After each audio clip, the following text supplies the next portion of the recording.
You are listening to the Amateur Church Podcast, where we pursue excellence in ministry with the right motivation for the sake of love. I'm Pastor Matt, and I'm so thankful that you are on this disciples journey with me. This week we're reading through the book of Deuteronomy, and today we're asking devotion questions based on our theological truths that we learned in the previous episode. So as we read through the book of Deuteronomy, we want to ask, what is the context of this book? How does it fit in with the narrative of the Torah, the first 5 books of the law? And what is the impact of the culture and impact upon the culture in which it's written? Remember, these Israelites are going through the wilderness, getting ready for the promised land, and this new generation is being told by Moses through this final sermon to obey God. So Deuteronomy is seen as a covenant book, and we want to ask, finally, how does this passage, how does this book point us to the gospel of Jesus Christ? So I've got 5 questions today that have kind of arisen from my own personal study, and I'd like to just simply walk you briefly through these questions, maybe get you to sit down with your family, with your small group, ask these questions and see how it affects your daily life, your discipleship. The first question really relates to the idea of covenant.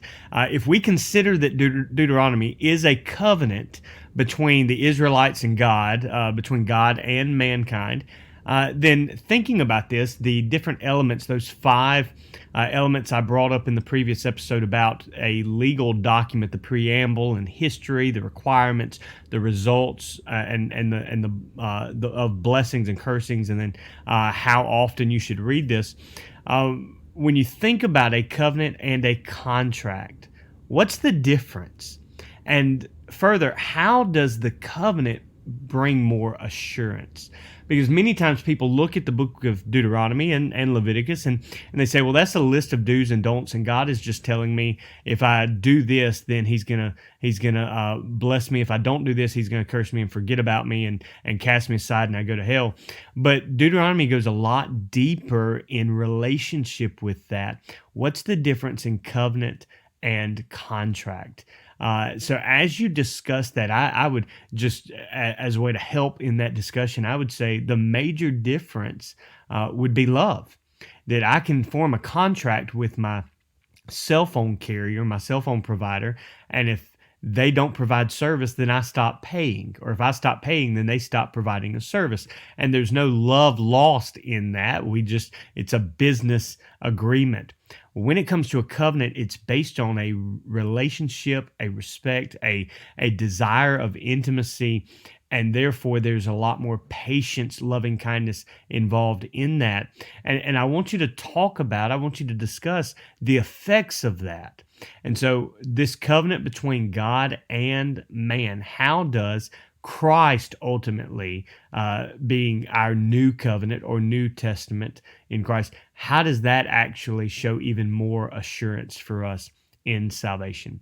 Second, if we truly are in covenant with God, and we look at the book of Deuteronomy, we see it is a community book. It's not just individuals, but almost each time you look at new commands, it says, now, O Israel, not an individual, but a new nation. How can we live in covenant with one another? So one of the ways you're going to answer this is you've got to ask, how did they live in covenant with one another? What were requirements for them? And we see the 10 Commandments repeated with community laws. We see community laws talked about throughout Deuteronomy 4 through 26, and you will see that. So what would change if we considered covenant life even with church members? We live in a society, a day in which it's easy to jump and hop from one church to another, and I mean a local gathering, from one community to another, simply because we get upset over something. We don't know what it means to do life together, stakes in the ground. And that's part of what this Amateur Church Podcast is about, to remind us that as amateurs, we're walking together, we're journeying together, we're loving one another, not just trying to be professional and gain bigger crowds, church buildings, and budgets, but how do we, as amateurs, walk together?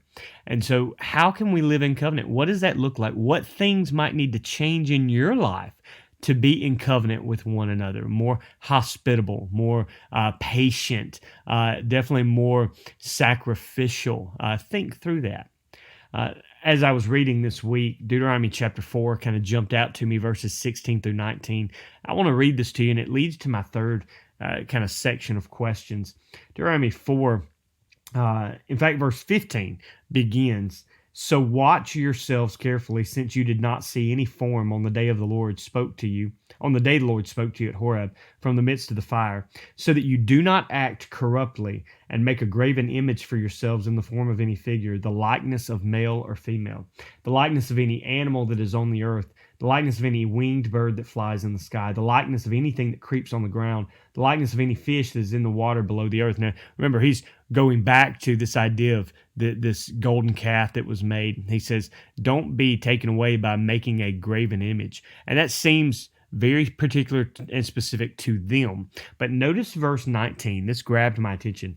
He says, "And beware not to lift up your eyes to heaven and see the sun and the moon and the stars, all the host of heaven, and be drawn away and worship them and serve them, those which the Lord your God has allotted to all the peoples under the whole earth," or under the whole heaven.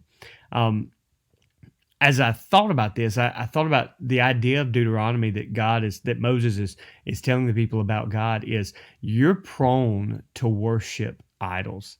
And these idols are not just graven images, but these idols are the very creation of God. He says the sun, the moon, the stars. Man didn't create that. Man didn't make that. And yet, God, in his great creation towards us, love and affection towards us, created that for our enjoyment, yes, but for his purposes.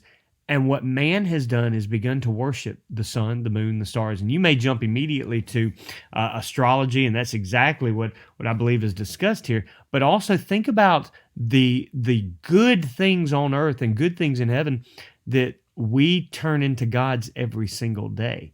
Think about the materialism that is in our life, and even not just materialism, but worshiping the things of this earth that God has created. That whether it be activities, I love to travel, I love to fish, I love to be involved in nature, I love to run, I love to do all these different things. But when they become my passion above God, it becomes idolatrous.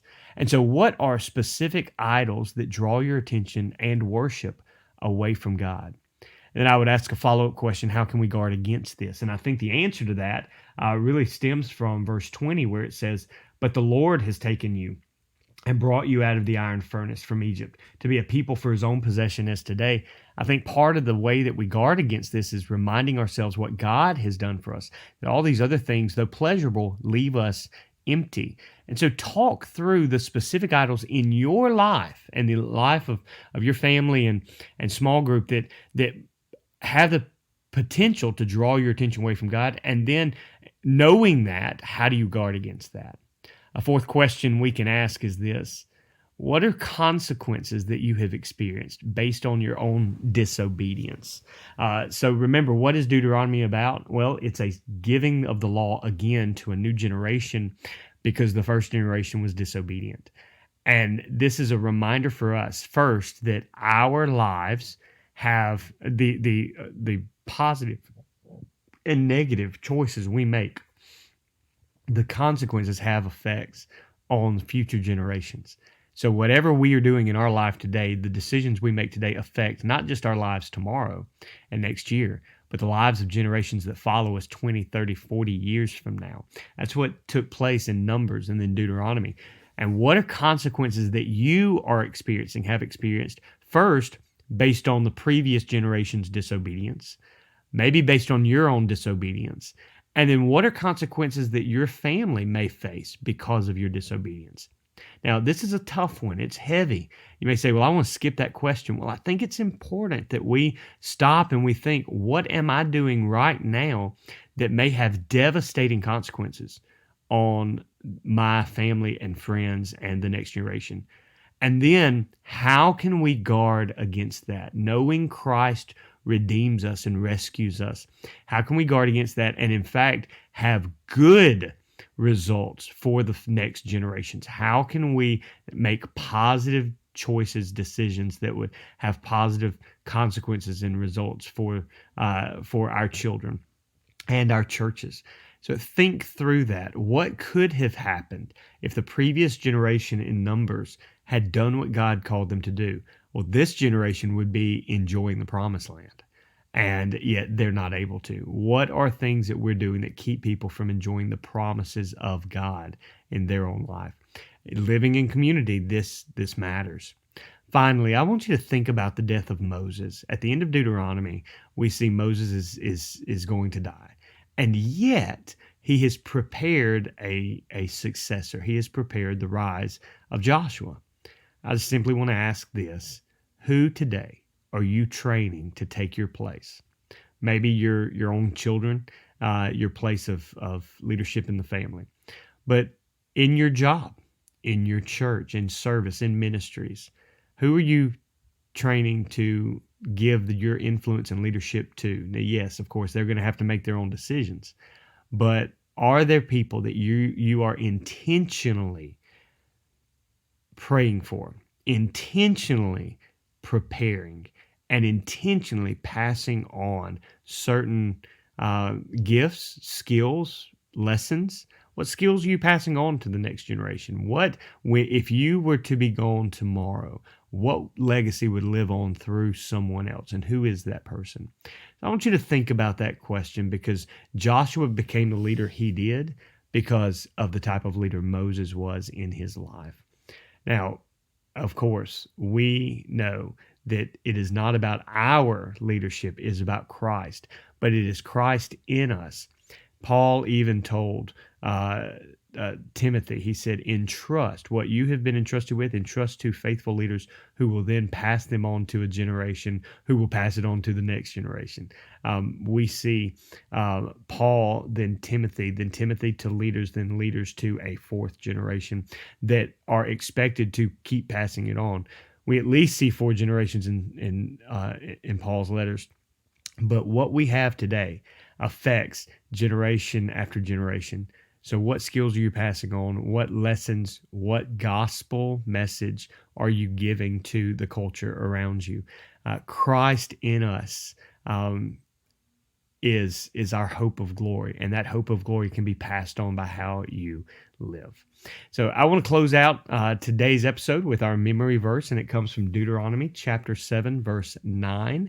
And it's a great verse that you can put in your heart. It says, "Know therefore that the Lord your God, He is God, the faithful God who keeps His covenant and His loving kindness to 1,000th generation with those who love Him and keep His commandments."